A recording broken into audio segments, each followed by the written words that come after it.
4 бөлім. Әлгі құрбымның қасында үнсіз ғана жүріп, мен ғашық болған жігіттің фотосын ұрлап алдым. Жүрегім дүрсілдеп, алақаным терлеп кеткен.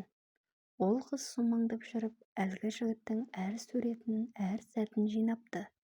Ал мен ше, қызғаныш пен сағыныштың уына малынып, сол фотоны ұрлап алып туған жанды іздестіре бастадым. Өйткені менің ойымша тек солай ғана ғашық болған жанды өзіме қайтара алам. Кезінде әкемді де дәл солай дуамен алып кетті емес пе? Сол сәт есіме түскен сайын жүрегім қан жылайтын. Енді тағдырмен ойнауға бекіндім. Егер солай етсем, менің де бақытым оралар, мен де сүйіктімнің жанында болармын деп сендім. Бәлкім, менің де махаббатқа құқығым бар шығар деп өзімді ақтадым. Әкем секілді, оның да артында әйелі де баласы да жоқ еді ғой. Сол ой мені сабырға шақырғандай болды. Жинаған ақшамды қысып ұстап, қараңғы көшелерді аралап жүріп, дуахан әйелді таптым. Оның көздері терең, сөзі жұмбақ еді. Мен суретті қолына беріп тұрып, мына жанды менің жүрегіме байлап берші дедім, сыбырлап. Сөйтіп, сол сәттен бастап тағдырымның бағытын өз қолыммен өзгерттім. Бірақ мен ол кезде бұл таңдаудың өзіме қаншалық ауыр соғарын әлі білмеген едім. Дуахан әйел үйі ескі, іші тұманға толыдай, қап-қараңғы еді.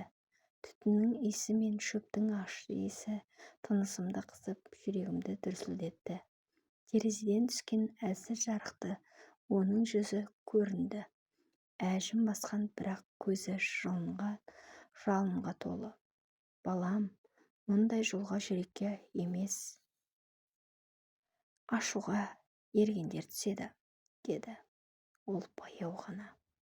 Менің көзімді төмен салып, үнсіз қалдым.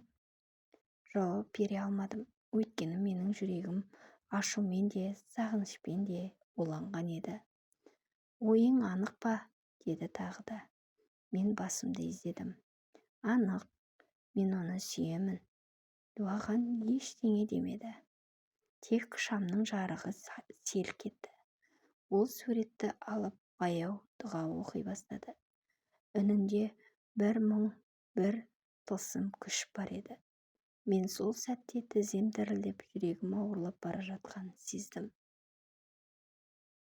Бір кезде әйелдің дауысы тереңдеп, көзі бір сәтке өңі өзгергендей болды.